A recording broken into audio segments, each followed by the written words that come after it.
As a content creator मुझे everyday नए नए चैलेंजेस उठाना पड़ता है, लेकिन उनमें से सबसे बड़ा चैलेंज जो होता है वो है कि एक परफेक्ट शॉट कैसे ले, क्योंकि आफ्टर ऑल विजुअल्स जैसा दिखेगा कंटेंट का क्वालिटी भी तो वैसा ही बनेगा ना।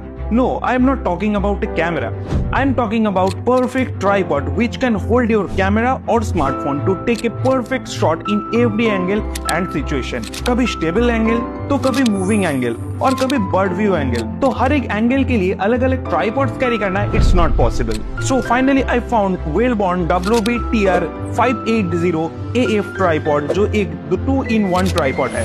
I can use it as a tripod and also I can use it as a monopod, and if I need to take a bird view shots then also I can take it from this। ये up to 3 kg तक का wait आराम से उठा सकता है, so camera हो या स्मार्टफोन सब कुछ आसानी से कैरी कर लेता है। और इसके 4 सेक्शन फोल्ड के हेल्प से इसको आप 5.8 फीट तक एक्सटेंड करके यूज कर सकते हो। सो अब नो मोर हाइट को लेके झमेला। And the build quality of the tripod is really insane because it made with strong aluminium and it's very easy to carry as well. So it's highly recommended to all the creators who are struggling to take a perfect shot. Link in my broadcast channel, you can check it now.